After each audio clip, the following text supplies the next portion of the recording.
We certainly appreciate two gubernatorial candidates, the Democrat nominee Mike Ross and Asa Hutchinson, Republican nominee, are here with us today and for this forum, and we certainly appreciate them and appreciate y'all coming to be with us.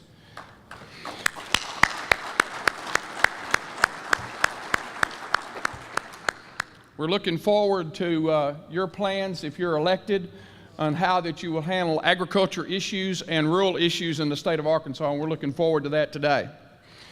Also, I want to introduce Larry Henry. He's the managing editor of KFSM-TV, Channel 5, the CBS affiliate in Northwest Arkansas and River Valley region that includes Fort Smith. Larry joined the station in March of 2012. He also has experience as a political reporter and editor for the Northwest Arkansas newspaper and has worked in Nevada and Tennessee. He served in the Marine Corps and as a graduate of Louisiana State University, and he writes the Power Players political blog for the station's website, appears regularly on 5 News Sunday morning. He's got a political program that includes analysis and question and answer sessions with public figures and candidates. Let's please welcome Larry Henry to do our moderating today. Thank you very much. I really do appreciate it. As he said, great crowd today, the great event. We've got Mike Ross, Democratic candidate for governor, Asa Hutchinson, Republican candidate for governor. We will get right at it. The Bureau members submitted some questions, which I have. I will read the questions each candidate will answer. Now, before we do that, we flipped a coin up here. You probably saw some of us gathered around and me bending down for the coin. That's what that was all about. The opening statements, each candidate will get 2 minutes to open, and then we'll close with 5 minutes. Mike Ross won the coin toss. He'll go first. At the end, Asa Hutchinson will start the 5-minute closing, and Mike Ross will conclude. Mr. Ross, you want to tell a little bit about what your plans are for this group's interest? Well, Larry, thank you so much, and thanks to all of you for inviting me to come and spend a little bit of time with you today. We've only got 2 minutes at the beginning, so a lot of you I'm meeting for the first time because I've never run for statewide office, so I'd like to take this opportunity to let you know a little bit about who I am and why I want to lead this state. I'm a 5th-generation, lifelong Arkansan. We'll talk a little bit about family. I think family is important. Family defines our morals, our values, our character, and really who we are as a people. On my mama's side, my grandpa Avery, he had a 3rd-grade education. He raised 5 children on 100 acres of land, and I mean he raised them off the land. Some of y'all in this room know what I'm talking about. In fact, I think everybody in this room knows what I'm talking about. He made sure they were in church on Sunday, and he made sure that they all received an education that he never had an opportunity to obtain. On my daddy's side, Grandpa worked on the short line railroad back home in Prescott in southwest Arkansas. He died when I was about a year old, and Grandma was about the age I am now. She first learned how to drive a car. She got her GED. She became a nurse and worked well into her 70s as a nurse at our little county-owned hospital. My parents were public school educators. After 50 years in education, my dad became a United Methodist minister. Been married for 30 years to my best friend. Her name is Holly. She's a pharmacist. We have 2 grown children, and in the past year have managed to even pick up a son-in-law. And it's okay. We like him too. I'm a former small business owner, cut my teeth on the Nevada County Quorum Court, spent 10 years with Mike Beebe in the Arkansas State Senate, 12 years in the Congress where I served on the House Agriculture Committee. I consistently received the Friend of Farm Bureau Award all of those years that I served in the Congress. I was very proud of that accomplishment. Helped write 2 farm bills back when you could get a farm bill passed, and they made sense. I left Washington fed up with how partisan and dysfunctional it has become. I'm running for governor because the last thing we need in state government is the kind of partisan bickering and dysfunction we see in Washington today. So finally, let me just say this, because I think my time is already up. 2 minutes is short. Let me just tell you that I am a conservative, pro-business, pro-agriculture, pro-gun, God-fearing Democrat. I'm an Arkansas Democrat, but I am not running to be governor for the Democratic Party or Republican Party. I'm running to be governor for all the people in this great state, and I pledge to work with anyone who will work with me to make this state an even better place to call home. Thank you, Mr. Ross. Mr. Hutchinson. Thank you, Larry. Likewise, I appreciate the Farm Bureau hosting this event, and for all those who have give it of their time to hear the candidates for governor that's going to be very important for Arkansas's future. And also, I'm delighted to be close to my home territory. It is my home territory. I grew up on a farm over by Gravett and have great fond memories of my dad as a poultry farmer, as a cattle farmer. He worked as a USDA poultry inspector, set a great example of work, of hard work, and understanding what farm life is about. Whenever I had responsibilities, and then as a teenager I started bucking bales. I feel like I've hauled hay for half the farmers in northwest Arkansas. And went to high school in Springdale, so we're right here in my home territory, and I know we have people from all over the state, but that's a little bit of my farm background, and I was delighted to be a 4-H member, and thank you for your support of 4-H, which really educates our next generation about the importance of the farming community. And in Arkansas, we've got to recognize that agriculture is the #1 industry in this state. We talk about manufacturing, we talk about all kinds of things, but agriculture is a $16 billion industry that's really grown to $20 billion, I understand. And it is also 97% of the farms are family owned.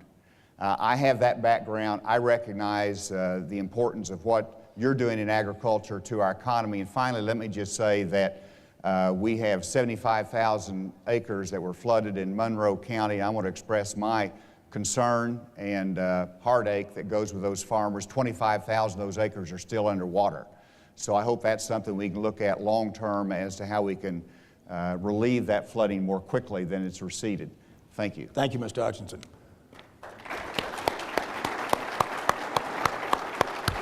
Now, as I said, these questions were submitted by the Farm Bureau members and board. I will read the questions as they were submitted. We'll have brief answers from each person, and we'll move down the list of questions. Starting with you, Mr. Hutchinson. This one concerns C&H Hog Farm. Here's the question. The establishment of C&H Hog Farm in the Buffalo River watershed has generated a lot of controversy.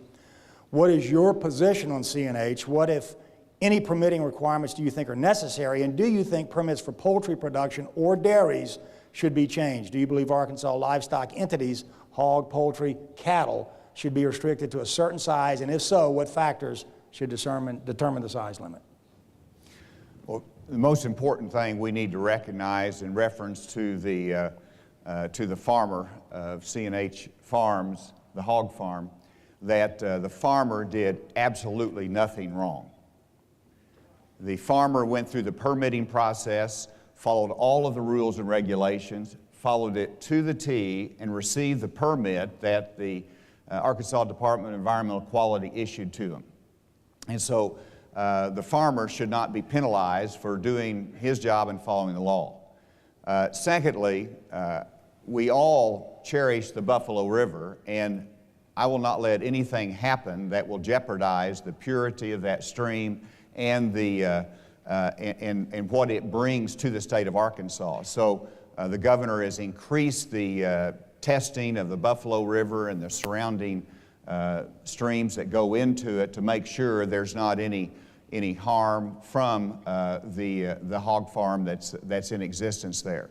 In terms of the future, whenever we have, I distinguish the poultry farms that we have, the cattle farms that are just your prerogative on whatever acres that you have. I think there is, whenever you have the large-scale confinement hog farms, there should be a special permitting process that requires notification to all the stakeholders, and that we follow all those rules. Because we have streams from the Spavinaw Creek to the Buffalo that we've got to protect, and no one wants to protect them more than the farmers that are in this room. You want to protect the environment just like we do. So, thanks. Thank you, Mr. Hutchinson. Mr. Ross, same question. I'd be happy to read it, or I'm good. you may proceed. One thing that I think Asa and I agree on is the hog farmer did nothing wrong. He followed the rules, the regulations, and was permitted. Having said that, it is the Buffalo National River. The people in that region and within the tourism industry do not believe there was adequate notice, adequate public hearings. And I do think we need to review that in the future to make sure that the public, because I think the public has a right to know, you have a right to know anytime something like that is going on. Having said that, the farmer was properly permitted. He ought to be left alone. Governor Beebe is funding the resources to do testing. As governor, we'll continue to do the testing, and I don't expect there's going to be any damage, but if there is, we'll find a way to mitigate that. We got to be very careful on this issue because very few of you in this room and very few farmers around the state have a farm that's not in some watershed. Virtually every farm in this state is in some watershed, and so I think we got to be very careful about how we proceed on this. I guess the only area that Asa and I would disagree on this would be at the Arkansas Press Association debate in Hot Springs just a matter of a few days ago. He said he wasn't sure we needed any large-scale hog farm operations in Arkansas. I totally disagree with that. I think that you're farmers, it's your land, and you ought to be able to choose what you grow on your land, and it's a slippery slope because if we start talking about not having large-scale hog farm operations, poultry farms, cattle operations could be next, and I'm totally opposed to that kind of talk. It's your land, it's your farm. You have the right to do with it what you want as long as you're complying with the rules and regulations of the state. Thank you, Mr. Ross. You may respond to that, and I have a follow-up question to CNH Farms. CNH Farm brings up a bigger issue, the right to farm in Arkansas. Many states are reviewing their right to farm laws and making changes. Our neighbors to the north, Missouri, actually has a ballot initiative to update their right to farm law. What changes or improvements would you support for that law in Arkansas? And you can respond to what Mr. Ross just brought up. There's no one that believes in private property rights more than me. And the ability to control your destiny with your farm is absolutely essential. But yes, there is something different and special and further requirements with a very large-scale hog operation, and there should be special permitting requirements for that type of operation. You know, because they have tremendous impact on our neighbors and on our streams, and so yes, I think you've got to go through a special permitting process, and that's why we certainly believe in the notification requirements for the stakeholders, your neighbors, but also game and fish, you know, the Buffalo River in that case. So absolutely, I think there's a distinction between routine farming operations. Mr. Ross talks about a slippery slope. I don't think it's hard to define the distinction between a large-scale hog operation and routine farming operations.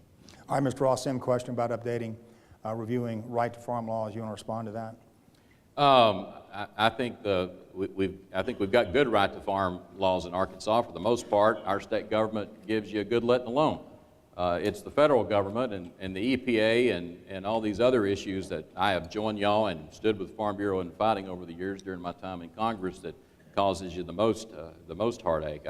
I can tell you that if any changes are needed in how we regulate farming operations in Arkansas, I will not make any changes without first meeting and listening to Farm Bureau, just as I did as a state senator, just as I did as a congressman.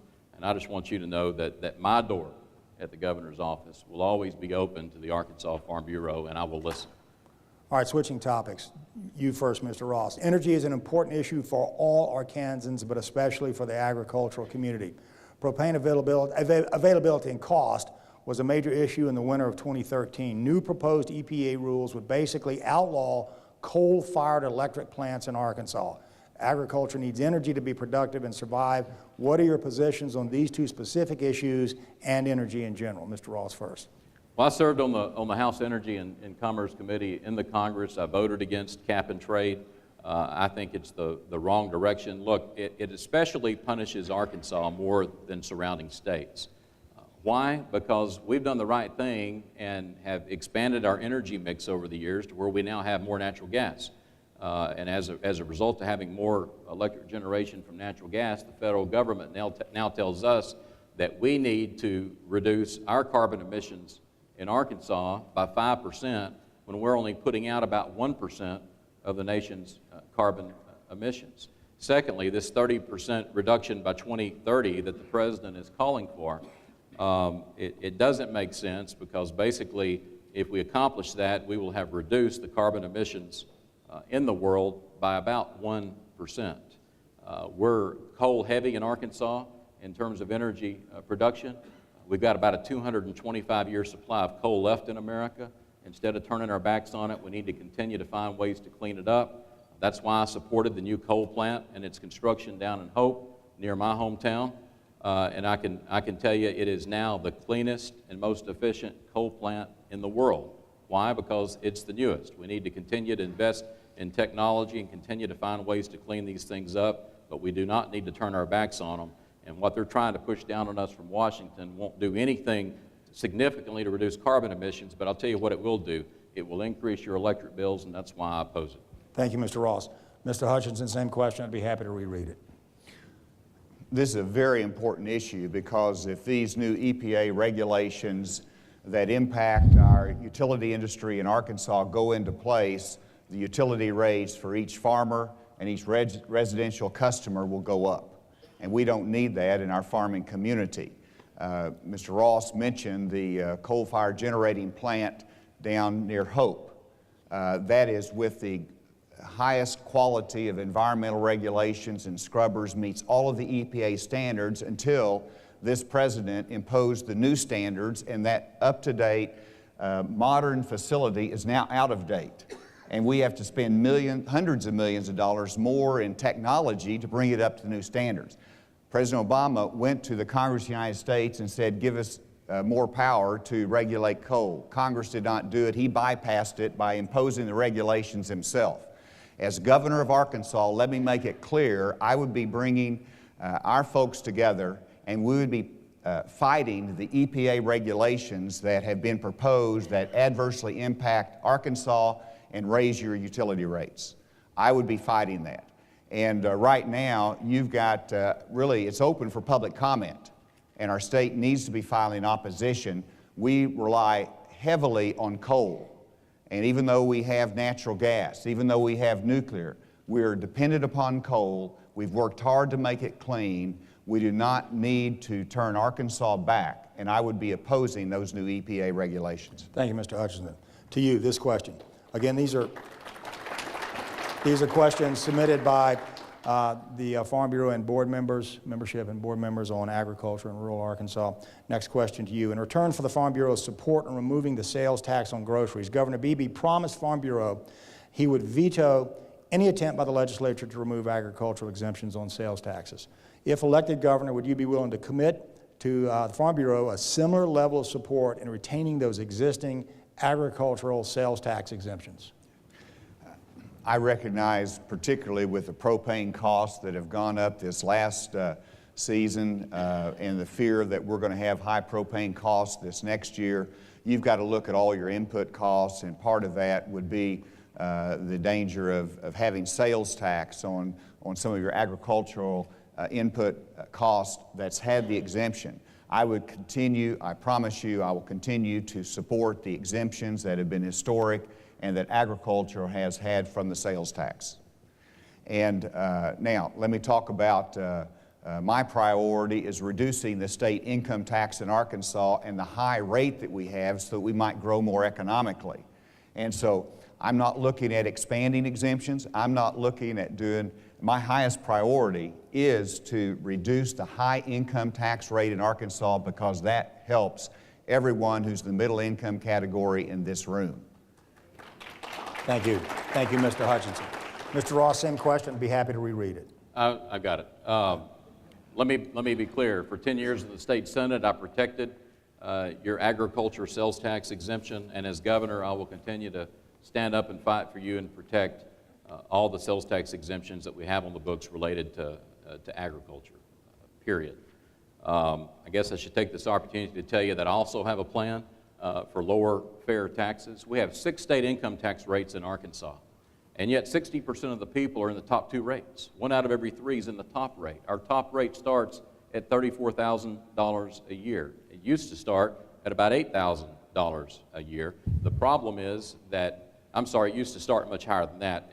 In 1971, when we did the income tax brackets to determine the rates you pay, we didn't index the income for inflation. So in 71, the median household income in Arkansas was $8,000 a year. Today, it's still too low, $40,000 a year. That same income earner in 1971 was paying about 3.5% state income tax. Today, they're paying 7%.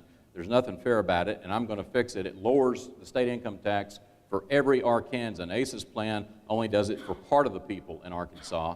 In fact, 40% of the folks that earn, and this is surprising for a lot of us, but 40% of the people in Arkansas earn less than $20,400 a year. His tax cut plan does nothing for them. Mine virtually cuts taxes for everybody in Arkansas. The average Arkansan will save $665 a year. Most of y'all in this room will save about $1,200 a year because tax rates are marginal. And we're going to do it the way Governor Beebe took the sales tax off groceries. We're going to do it with revenue growth. Governor Beebe did it in a way that was fiscally responsible. That's why during the worst economic recession since World War II, we were one of only 4 states in America with a balanced budget. This is not Washington. Money doesn't grow on trees. We don't print money. We can't deficit spend. I will balance the budget. I will fund education, Medicaid, public safety. And then as we have revenue growth, and we always do, I'm going to begin to implement this plan. Governor Beebe has been able to take 80% of the sales tax off groceries in 7.5 years. I'm committed to following and do it in a fiscally responsible way. You may respond to that, but this question dovetails, and I'm going to start with Mr. Ross. This question dovetails with the tax question.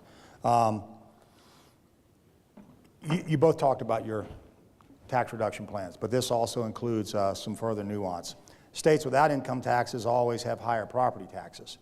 Can farmers anticipate higher property taxes when the income tax is reduced or eliminated? How do you plan to manage a budget that is missing income tax revenue? First, you, Mr. Ross. Well, a lot of people like to talk about how Texas doesn't have a state income tax. Well, God gave them oil, He gave us water. Secondly, the property taxes in Texas are 4 times higher than the property taxes in Arkansas. So it's a shell game, and it's just a matter of what you're going to tax. So let me be clear. That's why my plan is phased in with revenue growth, is to ensure that no other taxes have to be raised. ACE's plan is we'll cut $100 million in year 1, and then we'll worry about balancing the budget. My plan is we're going to balance the budget, and then as we have revenue growth, and we always do, we're going to phase in this plan to ensure that you do not lose your sales tax exemption on agriculture products, to ensure that your property taxes do not go up. Thank you, Mr. Ross. Mr. Hutchinson, you may respond and also touch on the 2 issues. Can farmers anticipate higher property taxes when income taxes reduce? And how do you manage a budget with missing income tax revenues? Mike did not accurately reflect my plan. Obviously, it's required under our Constitution. We're going to balance the budget, and you balance the budget first. We do that every year. In fact, the last balanced budget we had in our nation was when I was in Congress. And so I know how to balance the budget. And we'll balance the budget here in Arkansas.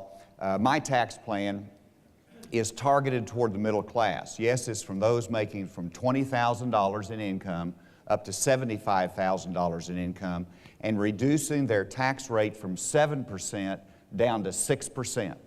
That's a good jump down. And if you're in the category there that you're at 6%, it reduces it to 5%. I would absolutely, my plan, and I will not tolerate raising the sales tax in Arkansas at the state level. I will not work to raise the property taxes, and that's why my income tax reduction plan is targeted toward the middle income. It does cost about $100 million.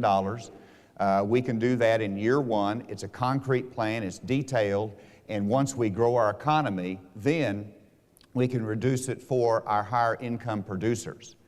Now, you're right, it does not include those making less than $20,000 because they're in a very low tax rate now. We've got to be competitive with our surrounding states. Mr. Ross's plan does not reduce the high marginal rates in Arkansas. You're left with a 7% rate. You're left with a high 6% rate. I want to reduce that so we can be competitive with Texas and with Tennessee and our surrounding states, and that's about job creation.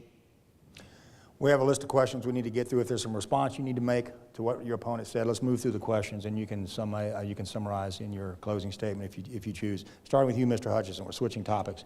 University of Arkansas Division of Agriculture is a critical partner of farmers across the state. They have reached a point where positions and programs are in jeopardy of elimination because of flat budget appropriations.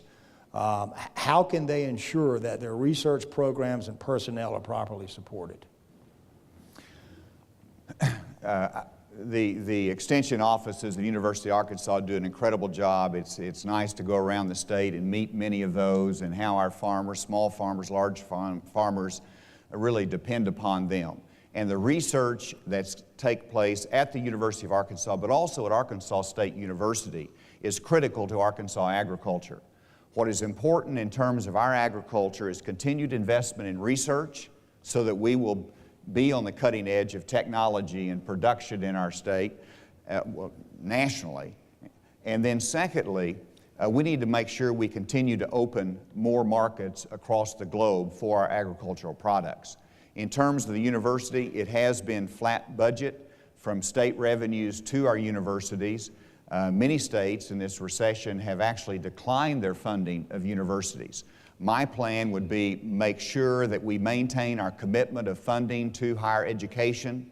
And secondly, we want to make sure that we support our research, both in terms of research funding, but also in the return of new technologies, licensing, intellectual property that brings a revenue stream back to our universities and helps us financially to grow that research part. Thank you, Mr. Hutchinson. Mr. Ross. The University of Arkansas Agriculture, Cooperative Extension Service, research centers play a vital role for agriculture in Arkansas. I understand that, and that's why for 10 years as a state senator I supported those programs while also helping to balance the budget in Arkansas. And I'm committed to making sure that those programs are adequately funded so that farmers have the resources that they need to do what they do best, and that's providing Arkansas, America, and the world with the best source of food and fiber that can be found anywhere. If I could go back, can I go back? You can go back, but I want to try to minimize going back. Okay.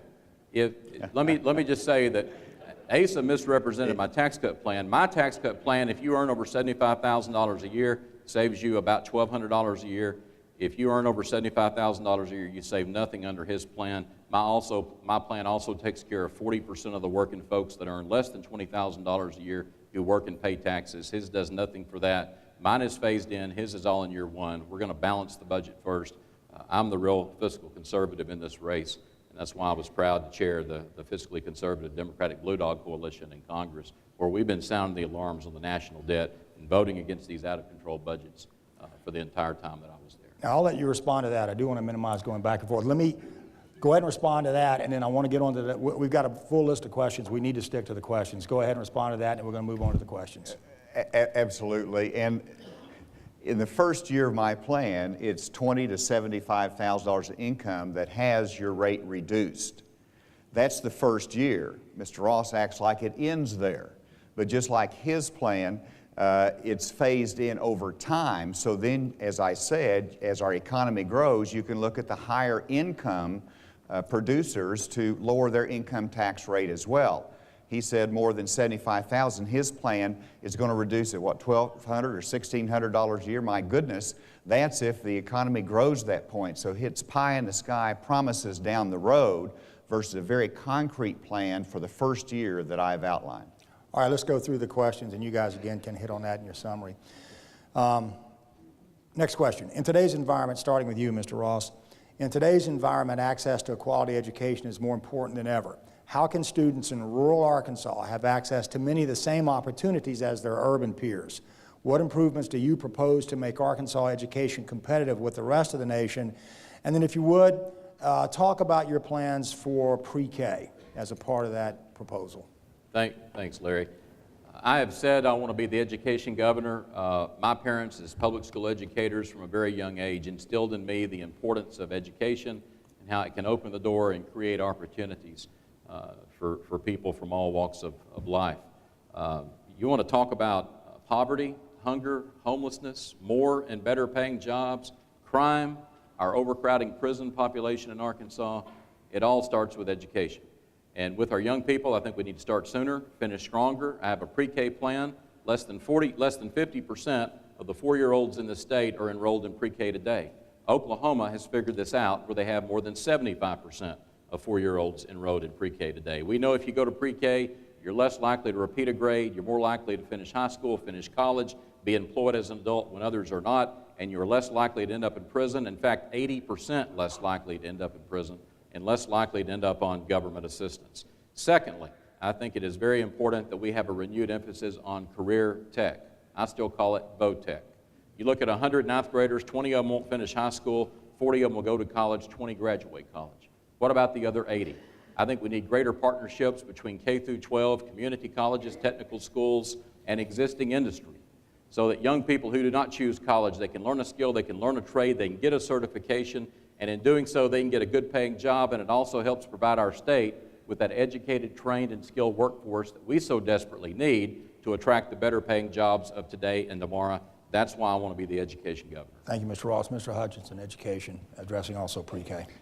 Education is essential for the future of Arkansas and for our rural communities, and to keep the schools strong and opportunities for our young people.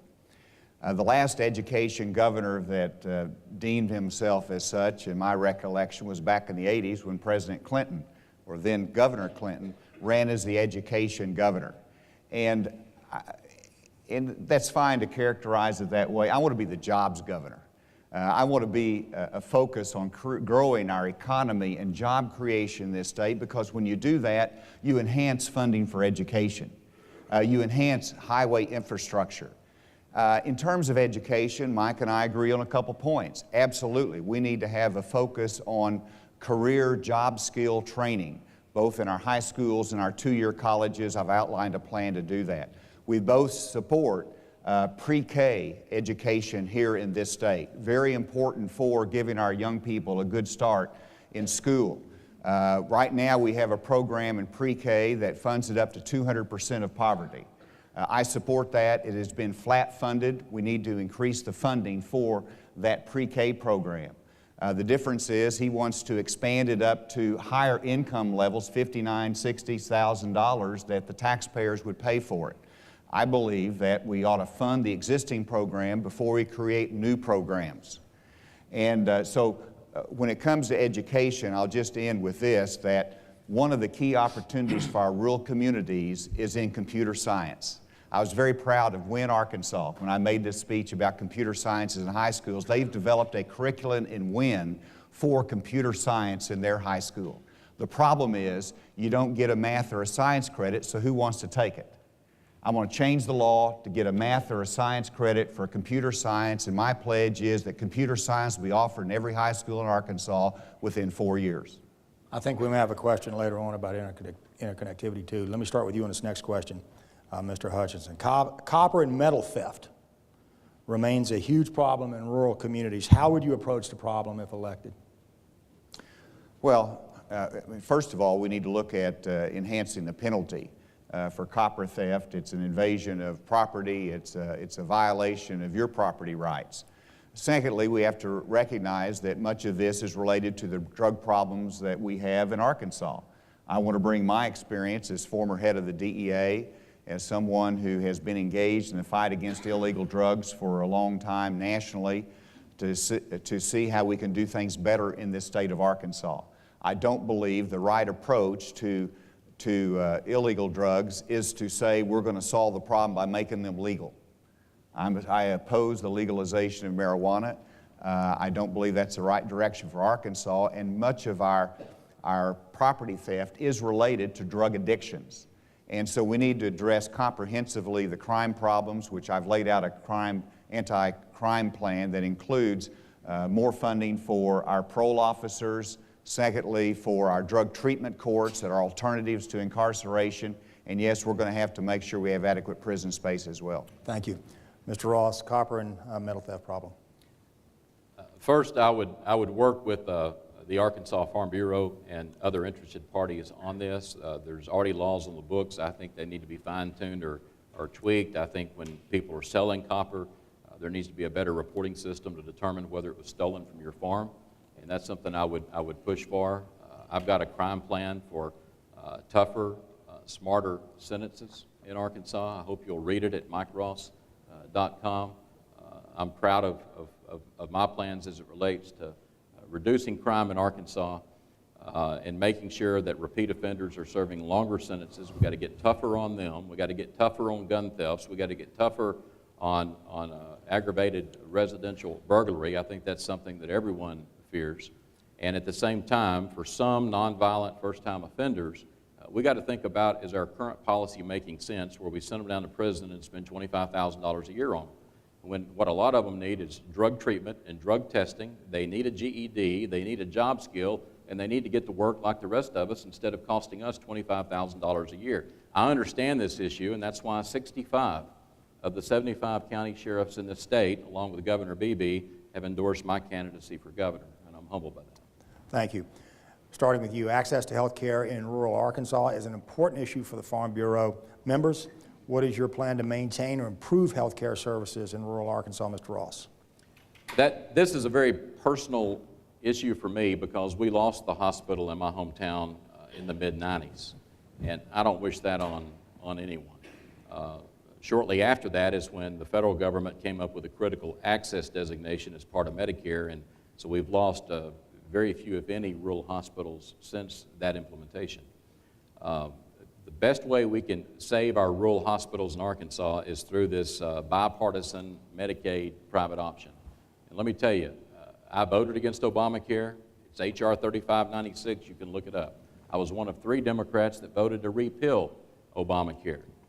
I said at the time, and you can read the statement I put out at the time, that there were some good parts and bad parts. Overall, it was too big, too costly, and wasn't right for Arkansas. Governor Beebe, and by the way, the Supreme Court ruled the only part of the Affordable Care Act or Obamacare that the states have any control over is this Medicaid expansion. Governor Beebe worked with a Republican-controlled legislature and came up with an innovative, creative, bipartisan, market-based solution that is so different that the state had to go to the federal government. It's so far removed from the Affordable Care Act that the state had to go to the federal government and get a waiver to be able to implement it. Now, here's why it's important. One of the reasons I voted against Obamacare is because they did cut Medicare reimbursement rates to hospitals. They did. That's how they helped pay for it. But they said they'll sort of make them whole again over here through this Medicaid expansion because they're going to start getting paid to treat people they used to treat for free and right off. That is why every single hospital in the state supports this bipartisan Medicaid private option. I've said that as governor I will protect it. Asa still hasn't told us where he stands on that issue. Thank you, Mr. Ross. Mr. Hutchinson, same question. Well, I have said exactly where I stand in reference to our rural hospitals and in terms of the private option, and that is, as a state, we've got to be concerned not just about our programs, but how much they cost.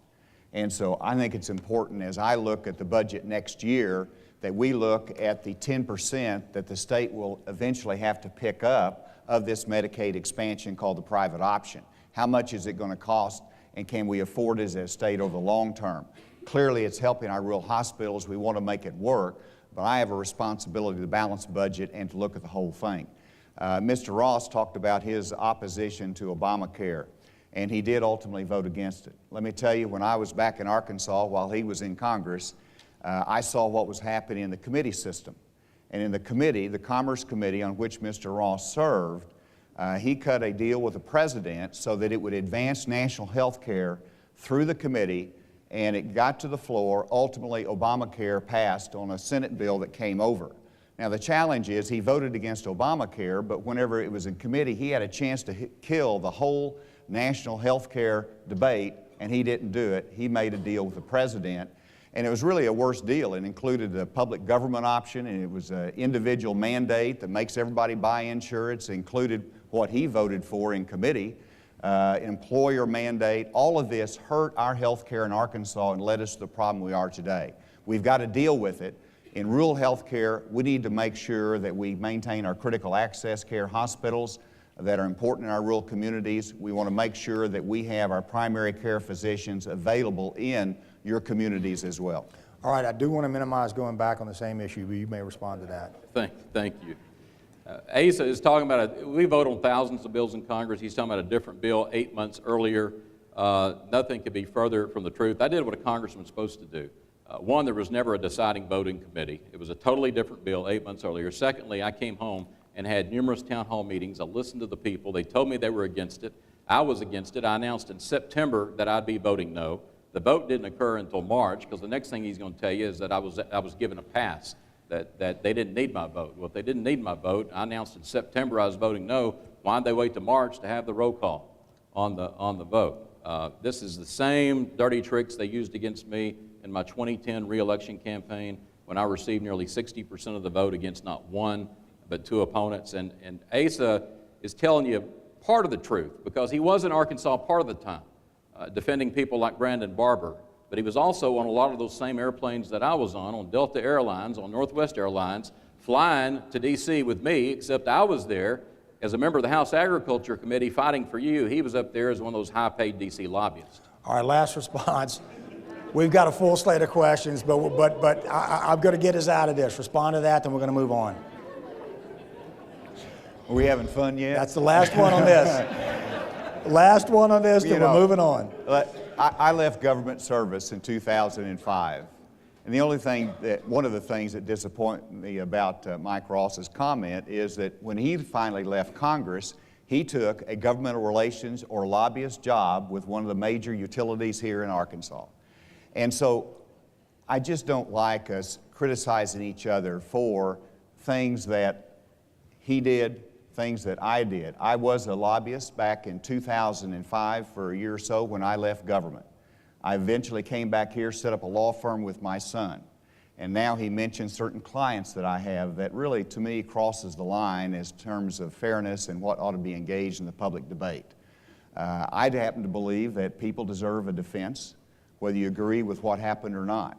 And that's my responsibility. He doesn't want me to be a lobbyist. He doesn't want me to be a lawyer. I'm not sure what he wants me to do. I could go back to the farm. Might not be a bad idea. All right, let's move on.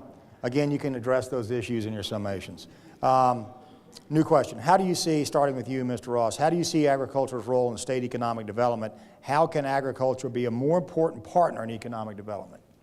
Well, agriculture is already a $20 billion industry in Arkansas, and I think it's important we start there and recognize that it is a leading part of our economy in Arkansas, and we need to continue to find ways to grow opportunities for farmers. That's why I supported trade agreements when I was in Congress, like Colombia and South Korea and Peru. I stood with Farm Bureau on trade agreements like that and consistently received the Friend of Farm Bureau award. So I will continue. I think Butch Calhoun's doing a good job as Secretary of Agriculture in Arkansas, and I'm committed to working with him, to working with Farm Bureau to find new markets and to continue to find more ways to promote Arkansas homegrown produce. And we've got a lot of it. I got to spend last Saturday morning at the farmers market in downtown Little Rock and met a lot of good farmers just like you that were out there selling their produce. We need to continue to find new markets here at home and abroad. I will do that. Finally, I worked for a nonprofit organization. I was never, ever a registered lobbyist. And I do believe that the hundreds of people that were ripped off and defrauded and lost hundreds of thousands of dollars by Brandon Barber do not believe that I crossed the line. Mr. Hutchinson, you may respond to that, but also the question on agriculture's role in state economic development. Please answer that. Well, I think I've already responded. First, let me just talk about agriculture, because that's why we're here. And I'm excited about the opportunities for agriculture in Arkansas, both from the small farm, the poultry operations, to the rice farms that we have over in the Delta. And I was criticized by Mr. Ross for supporting a trade agreement that he now says he supported trade agreements. But he criticized me for supporting a trade agreement in 2000 that was really supported by President Clinton, that was supported by the Farm Bureau, that was supported by Walmart, because it opened up trading opportunities. We produce, for the wealth of the world, incredible high-quality agricultural products. We have to expand global markets. That is essential for us to keep the price up, to keep the markets open for our production. Secondly, it is very important that we look at further processing of agricultural. Down in Mulberry, we have the first edamame processing plant, taking our soybeans, edamame, and doing processing. We need to expand those opportunities here in this state. Jonesboro is doing a great job of that, but I think we can do more. All right. Let me ask both you guys this. Are you a Farm Bureau member, and if so, how long have you been a member? I didn't pay any money, if that would... I don't know whether I'm a member of the Farm Bureau. I haven't... I've been in Congress. I work with the Farm Bureau. I've been to your meetings and gatherings. I'm not sure what it takes to be an official member. Yeah, I didn't mean to put anybody in a spot, but same thing to you. I am a member of Arkansas Farm Bureau. I pay my, what is it, $35 annual fee, and I always get that free dinner at the Prescott and Nevada County Fairgrounds every year that y'all host. More importantly, my homeowners and my car insurance is with Farm Bureau, and that's a much longer check that you have to write, isn't it? Yeah. All right. To you, Mr. Ross. The state is now in the process of revising the state water plan. Agriculture, understandably, is a major consumer of water. How do you think we best balance the needs of all water users? Would you support incentives to reduce water? Would you support incentives to reduce water use or water pumped from aquifers? First, as we begin to address this new water plan for Arkansas, we got to make sure that agriculture, and specifically Arkansas Farm Bureau, has a seat at the table. Secondly, I think our first priority for water should be human consumption. I think our second priority for water should be agriculture-related farming, because y'all are growing the products that we consume, and without the products that y'all grow, we wouldn't survive. So it is important not only to agriculture, it's important to everyone in Arkansas and America and in the world who is able to exist because they eat the products you grow. And so I think human consumption first, I think agriculture second, which I believe is consistent with the belief and position of Arkansas Farm Bureau.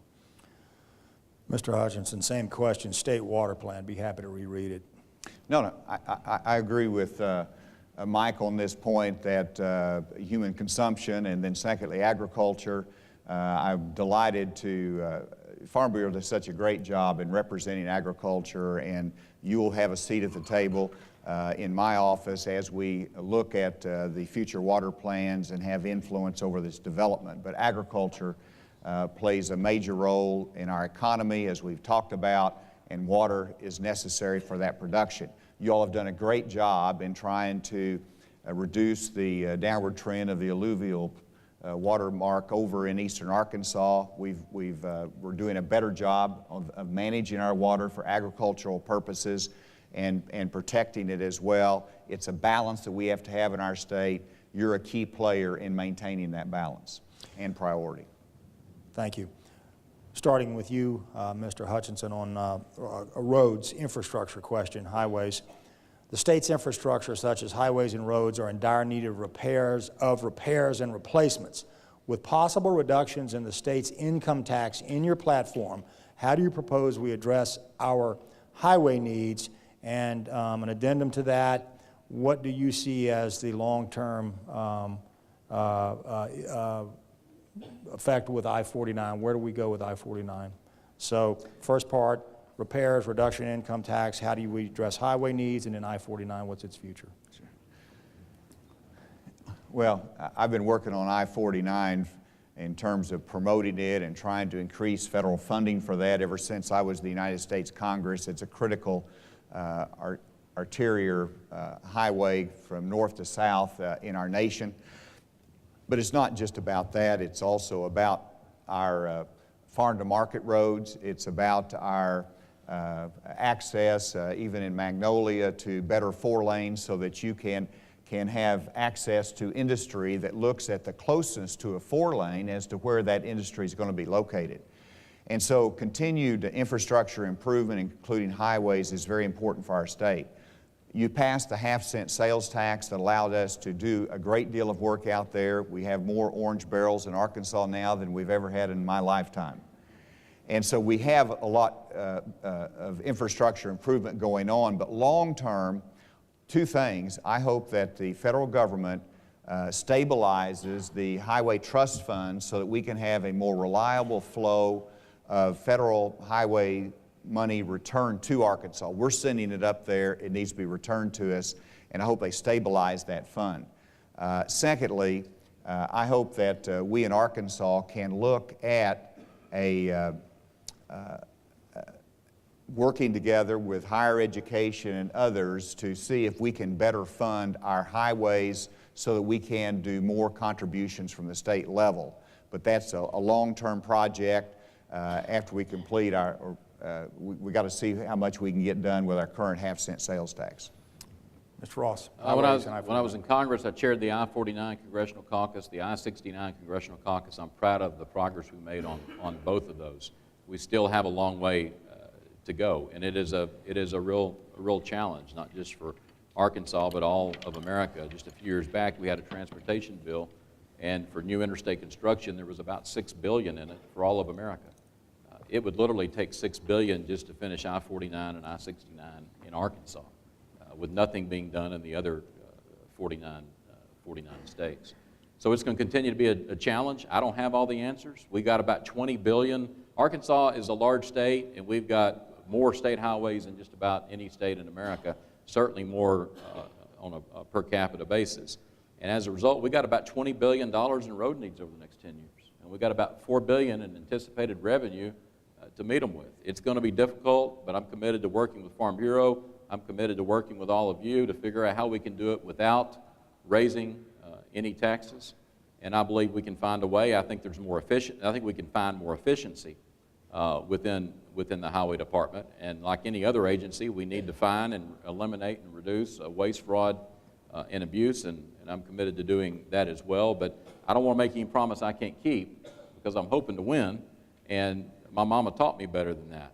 But let me tell you, there's only two agencies that are independent of the governor and the legislature, the Game and Fish Commission and the Arkansas Highway Commission. The governor appoints the commissioners, but at that point they become independent of the governor and the legislature. So to some degree we're limited on what we can do, other than as governor I can be an advocate and promote better roads. And we need more roads in these heavily populated, congested areas, but we also can't forget the rural roads. Because if we ever want the rural areas to be able to grow, we've got to have the infrastructure in place for that as well. Thanks, Mr. Ross. We have time for one more question, and then we're going to have a 5-minute summation from each candidate. Both candidates expressed that they would like to stand. They want the option to stand during their summation. So let's get to the last question. If we could keep this pretty tight, I'd appreciate it. I mentioned, I think Mr. Hutchinson mentioned computers and interconnectivity. I wanted to get to that question. Internet connectivity is still lacking across the state, especially in rural areas. Internet speeds can be challenging in those areas. What is your position on upgrading the connectivity? If the cost is to be barred by the state, how do we pay for the upgrades? Mr. Ross. Well, I think originally all the towns were built along the rivers, and then they were built along the railroads, and then they were built along the interstate highway systems. And I believe future growth is going to occur in this digital age around broadband. And we've got to make sure that urban and rural areas have access to high-speed broadband, because I think a lot of the jobs of the future not only will be about the best industrial site and the best infrastructure as we've known it in the past, but will also require adequate or high-speed broadband to accomplish that. And so as a state, I will make it a policy that we make broadband affordable and accessible for all Arkansans, and I'll work with the private industry, with the utility regulated, controlled providers that are out there to see that happen, because I do believe it is important to your future, and I think I've already said more than Larry wants me to say. So thanks. I'm for it. Mr. Hutchinson. Well, the broadband access in our rural communities is very important. And I'm speaking of high speed, so that any person, young person, adult, can locate in a rural community in Arkansas and have access to the world. I've often said that if we have access to broadband internet anywhere in Arkansas, then you can run the world from Arkansas. And you see that all over the place. We're a connected world, and so we've got to be able to accomplish that. You start with the schools, and I'm a private sector guy. I believe that the first responsibility for the private sector and our private industry partners to build the communication facilities to our schools and to our communities. Now, we want to be able to get that as low cost as possible. My job as governor is to push to make sure it happens. They get it there, and hopefully at an affordable rate. And if we see them gouging, we want to be able to take steps to correct that. But it is very important for our communities. Great, thank you. Let's thank the candidates for those answers to the questions.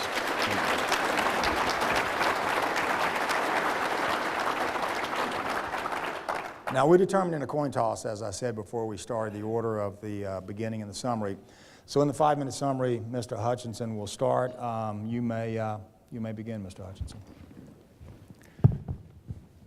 Thank you. It has been a delight to be with you today, and I want to back up just a second and talk a little bit about the values that I learned growing up on a farm. Whenever I was over on the Spavinaw Creek near Gravett on the farm, my dad was a farmer, poultry farmer, cattle farmer, and then he went to become a USDA poultry inspector, and he had to be on the line at 5 a.m. in the morning. And it was only 3.5 miles from our farm, but he left 45 minutes early, and I said, "Dad, why are you leaving so early when it only takes 5 minutes to get to work?" And his answer was, "Son, you got to allow enough time to have a flat tire, change it, and still get to work on time." Those are values of hard work, initiative, and responsibility that you learn on the farm that are so important to Arkansas. And I take those values in my public life and my private life. Whenever you look at the challenges we face as a state, I'm a consistent conservative.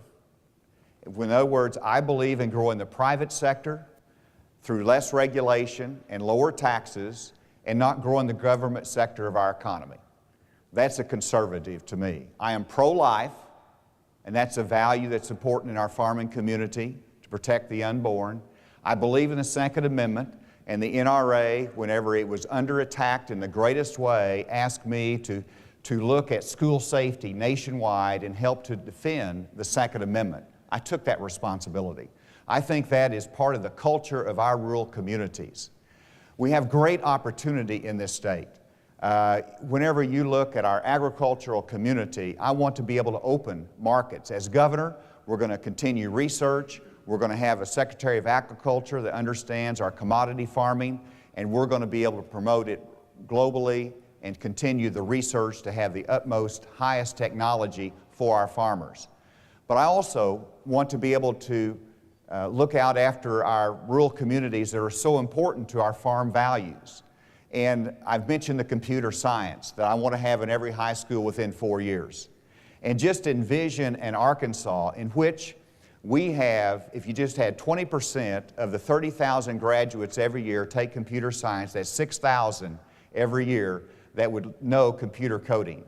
Over 10 years, that's 60,000. And all of a sudden, the jobs that are going elsewhere out of Arkansas can locate here because we've got the trained workforce and entrepreneurs that understand the language of the workforce of the next century. Those are opportunities that are low cost that we can do in this state. Now, during the course of this campaign, I want to make sure you understand what I've been doing.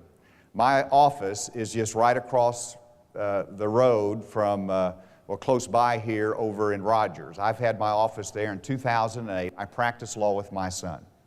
It is a profession that I think is important for our communities. But I've also been engaged in the private sector in terms of business.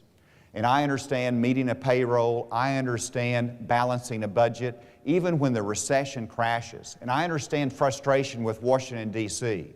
I've been out of government since 2005 in the private sector, trying to do what everybody else does, and that's pay your taxes, mind your business. But whenever I see the challenges that face our country, I say it's time for us to get involved again, and that's why I'm running for governor, to shape our economy, to create jobs in this state, and opportunity for this generation and the next, and also to help shape our country in a more conservative direction that says we're not going to be dependent upon Washington.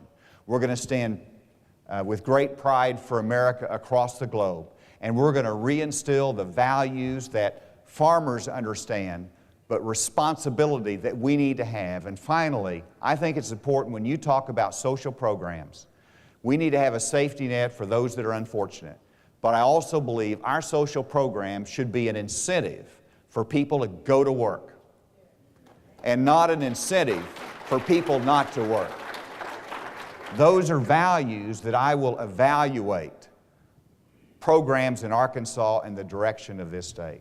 I'm Asa Hutchinson. I'm delighted to be here. I'm asking for your support for governor of Arkansas because I think we can hit the ground running and never look back. Thank you very much. Thank you. Asa Hutchinson, Republican candidate for governor. Mr. Ross, 5 minutes. Thanks, Larry, and thanks to all of you for hosting this event and giving us an opportunity to come and share some time with you this morning. Have y'all seen those ads they've been running against me on TV? Over $2 million worth, so I hope you've seen them. I hope they got their money's worth. Over $2 million worth of untruthful, misleading attack ads on TV. Let me tell you who the real Mike Ross is. I was named one of the most independent members of Congress for each of the 12 years that I served. I earned an A+ rating from the National Rifle Association for each of the years that I served. I chaired the fiscally conservative Democratic Blue Dog Coalition, where we stood up to President Bush and President Obama and fought these deficits that we've had under both administrations. And the only time Nancy Pelosi had an opponent, I gave the nominating speech for her opponent with her sitting on the front row. I'm a fifth-generation, lifelong Arkansan. I never left this state. I was never a registered voter in Virginia. Even when I was in Congress, I commuted every week. I still went to church with my family in Prescott. I still owned a small business in Prescott.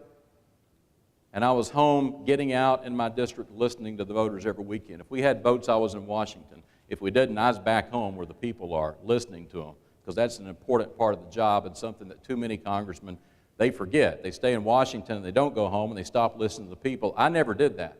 I represented a district that the political scientists said was as Republican as Michelle Bachmann's. And you see who replaced me, Tom Cotton. And yet, as a conservative Democrat, I held that seat for 12 years because I share your values. I'm proud to stand with you. I am proud to be a member of Arkansas Farm Bureau. I'm proud to have Farm Bureau insurance. I'm proud of the work I did on the House Agriculture Committee. I helped write 2 farm bills back when you could get a decent farm bill out of Congress. I understand your needs, and as governor, my door is going to be open to you. Finally, let me just set the record straight on one thing. Asa has flip-flopped. Today, he now tells us he's for pre-K. Well, he appeared before the Delta Caucus in Little Rock about a month ago and said that my pre-K plan is the wrong direction for Arkansas. And he also tried to get you to believe that it's some kind of government handout for folks regardless of income. Right now, the only way you can get in pre-K in Arkansas is to live at 200% of poverty. I want to raise that to 300% of poverty, but I also believe in everybody carrying part of their own weight, if not all their own weight. And that's why if you live between 300% and 400% of poverty, we're going to ask you to pay half the cost, which will be less than you're probably paying for daycare now.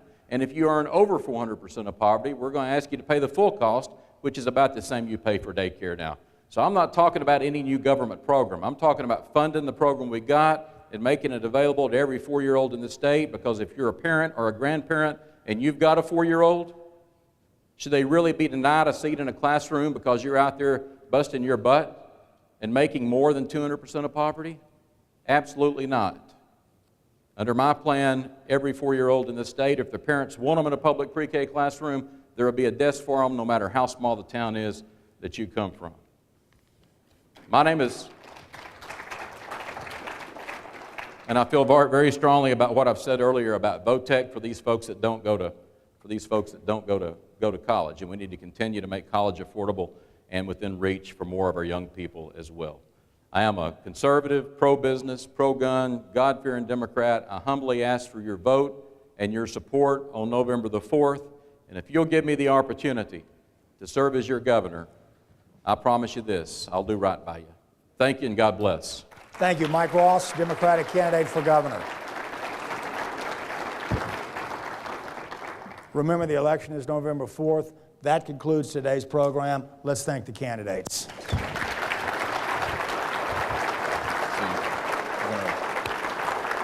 Larry. Thanks a lot. Thank you. Mike. Really appreciate it. Thank you.